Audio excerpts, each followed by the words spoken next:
السلام علیکم ورحمۃ اللہ وبرکاتہ۔ الحمد للہ رب العالمین، الصلاۃ والسلام علی رسولہ الکریم، اما بعد۔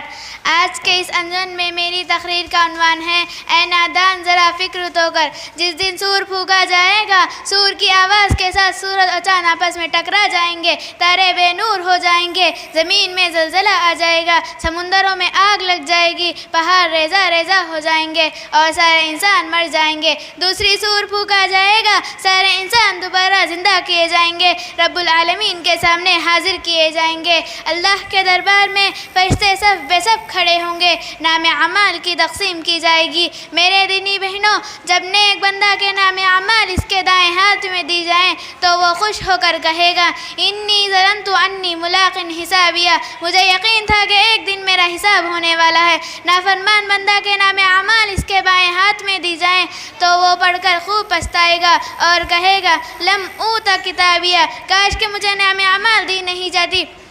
میرے دینی بہنوں، اس دن اولاد آدم سے 5 سوالات کیے جائیں گے جس کے جواب کے بغیر کسی کو آگے بڑھنے کی اجازت نہیں ہوگی۔ پہلا سوال ہوگا تم نے اپنی زندگی کس کام میں گنوا دی؟ دوسرا سوال ہوگا تم نے اپنی جوانی کس کام میں لگا دی؟ تیسرا سوال ہوگا مال کہاں سے حاصل کیا؟ چوتھا سوال ہوگا اور کہاں پر خرچ کیا؟ پانچواں سوال ہوگا تمہارے پاس جو علم تھا اس پر کہاں تک عمل کیا؟ اے نادان ذرا بتا تو صحیح تیرا جواب کیا ہوگا؟ تو نے 4 سال کھیلنے میں گزار دی، 20 سال تک ڈگریوں کے پھول میں گزار دی، 30 سال تک نوکری اصول و دولت میں گنوا دی۔ جب ہڈیاں کمزور ہو گئیں، بیماریوں نے آدھ بوچھا تو بھی اللہ نہ کیا، جبکہ تیری جوانی ٹھیکڑوں کلبوں کے میدانوں ذلت پسندیدوں میں گزر گئی۔ میرے دینی بہنوں، یہ زندگی آخرت کی کہتی ہے، یہاں انسان جو بوتا ہے وہی آخرت میں اس کو ملتا ہے۔ ہر کوئی جانتا ہے کہ ایک نہ ایک دن مرنا ضروری ہے، یہ تمام چیزیں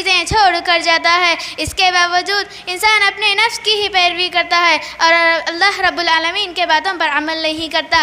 جیسا کہ کسی شاعر نے کیا ہی خوب کہا، ہم جیتے ہیں سب کے لیے، ہم جیتے ہیں سب کے لیے، مگر جیتے نہیں رب کے لیے۔ اللہ تعالیٰ کا ارشاد ہے اے ایمان والو، تم اور اپنے اہل و عیال کو اس جہنم کی آگ سے بچو، اس کا ایندھن انسان اور پتھر ہوں گے، ایسے سخت فرشتے ہوں گے جو حکم دیا جاتا ہے اس کو بجا لاتے ہیں۔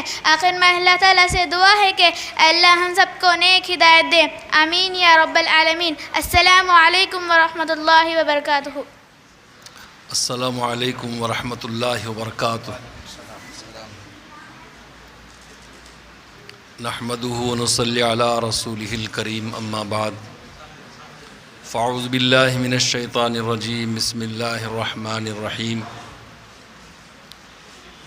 انما یخشی اللہ من عبادہ العلماء، وقال نبینا صلی اللہ علیہ وسلم خیرکم من تعلم القرآن وعلمہ، صدق اللہ العظیم وصدق رسولہ النبی الکریم، ونحن علی ذلک لمن الشاہدین والشاکرین والحمد للہ رب العالمین۔ صدر جلسہ، علماء کرام، حفاظ عظام، ائمہ مساجد اور ہمارے شہر کے علم دوست احباب، علم دین، علم قرآن، علم حدیث سے محبت رکھنے والے اور عمل کرنے والے ہمارے بزرگ اور نوجوان حضرات، اسی طرح مکتبہ سلسبیل سے وابستہ طلباء اور طالبات اور خصوصیت کے ساتھ ان کے والدین، آج ہم سب کے لیے بہت ہی خوشی کا، مسرت کا موقع ہے کہ اللہ تبارک و تعالیٰ نے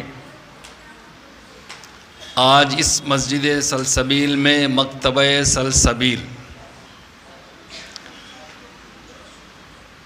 یہ ایک بہت ہی پیارا پروگرام ہے، ایک مثالی پروگرام ہے۔ الحمدللہ چھوٹے چھوٹے بچے اور بچیاں اپنی معصوم زبان سے کیسے کیسے اخلاق کی باتیں، کیسے کیسے قیمتی عنوانات کے اوپر بیان کیے اور احادیث مبارکہ کو سنایا اور بہت ساری قیمتی باتیں بتائے۔ واقعی بچے بچپن میں خالی ذہن ہوتے ہیں، دنیا کی چیزیں، خواہشات والی چیزیں، شیطانی وسوسے ان کو بہت کم ہوتے ہیں۔ اگر ان بچوں کو اگر ابتدائی سے ان کے ذہن میں قرآن اور حدیث کی باتیں، بنیادی اسلام کی باتیں اگر ان کے ذہنوں میں ڈال دیا جائے اور ان کے عقائد درست ہو، انشاءاللہ ثم انشاءاللہ بچپن سے لے کر یہ معصوم بچے اور بچیاں 55 کی عمر تک بھی کبھی بھی انشاءاللہ زندگی میں کبھی غلط قدم نہیں اٹھائیں گے۔ یہ علم کا نور ان کو ہر قدم پر رہبری کرتا رہے گا۔ ان بچوں کو پابندی سے جو بھیجنے والے ماں باپ ہیں وہ بہت ہی قابل مبارکباد ہیں۔ انہوں نے بچوں کے حق میں بہت اچھا فیصلہ کیا، بہت قیمتی فیصلہ کیا، بہت بڑا فیصلہ کیا ہے۔ گویا انہوں نے اپنی زندگی میں اپنے اولاد کو اپنی آخرت کا ذخیرہ بنا لیا ہے۔ میں زیادہ تفصیل میں جانا نہیں چاہتا۔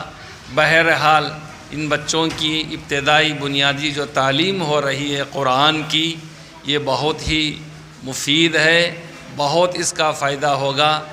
میں اس مکتب میں جو مولانا ہمارے پڑھا رہے ہیں یا جو حضرات اس کی نگرانی کر رہے ہیں، جانی اور مالی تعاون کر رہے ہیں، ان سب کا میں بہت ہی ممنون ہوں اور آپ کی خدمات کی تعریف کرتا ہوں اور اللہ سے دعا گو ہوں کہ اللہ تعالیٰ ان خدمات کو قبول فرمائے اور اس طرح کے مکاتب ہمارے شہر کے ہر مسجد میں زندہ ہو، آباد ہو، ہر محلے کے اندر ایسے ہمارے معصوم بچے دین سے فیضیاب ہو، قرآنی تعلیم سے آراستہ ہو جائے۔ اور پھر ایک بار آج کے اس پروگرام میں ہمارے جن علماء نے یہاں آنے کی دعوت دی ہے، ماشاءاللہ ہمارے شہر کے تقریباً تمام ائمہ، زیادہ سے زیادہ علماء کرام یہاں پر موجود ہیں۔ ہم سب کے لیے ایک لمحہ فکریہ ہے۔ ویسے بھی ہم اپنے مسجد میں مکتب چلا رہے ہوں گے، پڑھا رہے ہوں گے، بڑی محنت کر رہے ہوں گے، انکار نہیں، لیکن کبھی کبھار مہینے میں ایک مرتبہ، دو مہینے میں یا 3 مہینے میں ایک آدھ بار ایسا چھوٹا سا پروگرام اپنی مسجد میں اپنے مصلیوں کے سامنے، بچوں کے ماں باپ کے سامنے، کم از کم والدین کے سامنے اگر یہ پروگرام ہو جائے گا، ان کے والدین کی ہمت افزائی ہوگی، بچے بھی آگے بڑھیں گے، انشاءاللہ ایک اچھا اثر پڑے گا اور جو بچے دور ہیں وہ بھی انشاءاللہ اس میں آنے کی کوشش کریں گے۔ ماشاءاللہ یہ پروگرام بہت اچھا رہا بچوں کی، اس میں اور بھی بہت سارے انشاءاللہ اس میں مضامین آ گئے ہیں۔ عقائد کے تعلق سے، شرک کے تعلق سے بھی انشاءاللہ اس میں اضافہ ہو جائے گا۔ میرے خیال سے سنانے کا موقع نہیں ہے، اس لیے وہ چیزیں نہیں آئی ہیں۔ مغرب سے لے کر عشاء تک کا وقت بہت تنگ وقت ہوتا ہے۔ ویسے بھی جتنے بھی یہاں پر ڈیز پر تشریف فرما علماء ہیں، یہ سب اپنے مسجد کے امام ہیں، اس لیے بھی یہ پروگرام شاید چھوٹا رکھا گیا ہے۔